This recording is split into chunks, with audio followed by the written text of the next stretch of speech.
ont-elles une âme? Pourquoi n'en aurait-elle pas?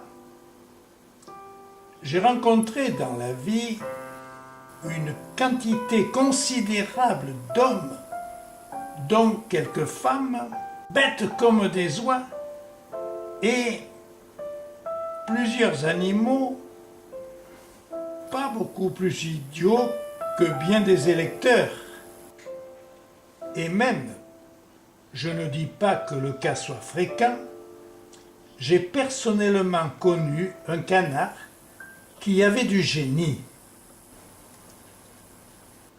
Ce canard, nommé Ferdinand, était né dans la cour de mon parrain, le marquis de Bellevaux, président du comité d'organisation de la Société Générale d'Affichage dans les Tunnels. C'est dans la propriété de mon parrain que je passais toutes mes vacances, mes parents exerçant une industrie insalubre dans un lieu confiné.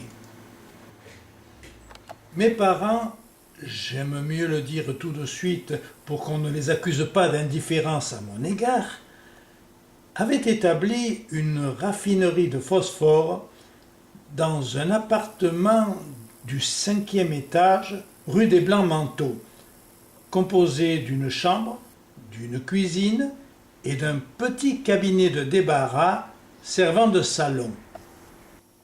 Un véritable Éden, la propriété de mon parrain, mais c'est surtout la basse-cour où je me plaisais le mieux. Probablement parce que c'était l'endroit le plus sale du domaine. Il y avait là, vivant dans une touchante fraternité, un cochon adulte, des lapins de tout âge, des volailles polychromes et des canards, à se mettre à genoux devant, tant leur ramage valait leur plumage. Là, je connus Ferdinand, qui à cette époque était un jeune canard dans les 2 ou 3 mois. Ferdinand et moi, nous nous plûmes rapidement. Dès que j'arrivais, c'était des coins de bon accueil, des frémissements d'ailes, toute une bruyante manifestation d'amitié qui m'allait droit au cœur. Aussi, l'idée de la fin prochaine de Ferdinand me glaçait-elle le cœur de désespoir. Ferdinand était fixé sur sa destinée. Quand on lui apportait dans sa nourriture des épluchures de navets ou des cosses de petits pois, un rictus amer crispait les commissures de son bec et, comme un nuage de mort, voilait d'avance ses petits yeux jaunes. Heureusement que Ferdinand n'était pas un canard à se laisser mettre à la broche comme un simple dindon. Puisque je ne suis pas le plus fort, se disait-il, je serai le plus malin. Et il mit tout en œuvre pour ne jamais connaître les hautes températures de la rôtissoire ou de la casserole. Il avait remarqué le manège qu'exécutait la cuisinière chaque fois qu'elle avait besoin d'un sujet de la basse-cour. La cruelle fille saisissait l'animal, le soupesait, le palpait soigneusement. Pelotage suprême. Ferdinand se jura de ne point engraisser et il se tint parole.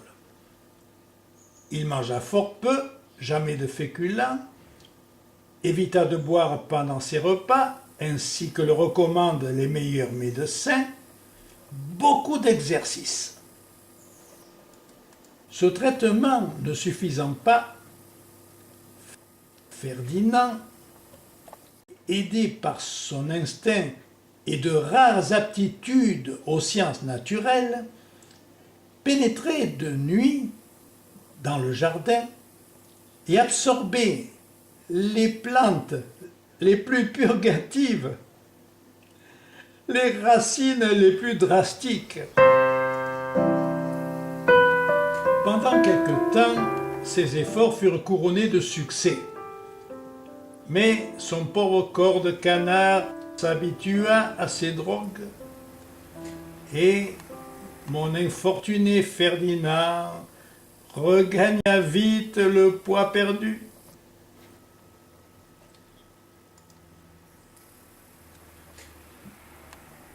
Il essaya des plantes vénéneuses à petite dose et suça quelques feuilles d'un Datura stramonium qui jouait dans les massifs de mon parrain un rôle épineux et décoratif. Ferdinand fut malade comme un fort cheval et faillit y passer.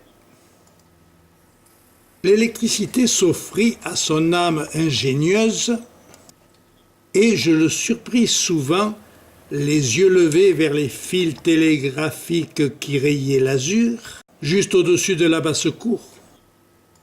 Mais ses pauvres ailes atrophiées refusaient de le monter si haut. Un jour, la cuisinière, impatientée de cette étisie incoercible, empoigna Ferdinand, lui lia les pattes et murmura « Bah, à la casserole avec une bonne platée de petits pois. La place me manque pour peindre ma consternation. » Ferdinand n'avait plus qu'une seule aurore à voir luire.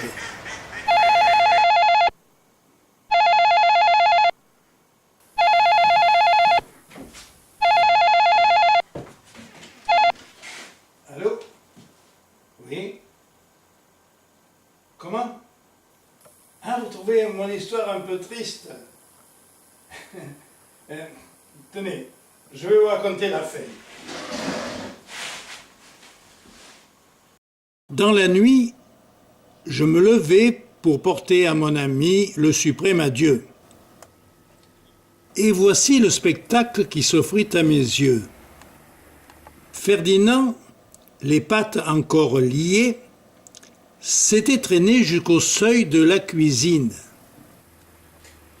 D'un mouvement énergique de friction alternative, il aiguisait son bec sur la marche de granit.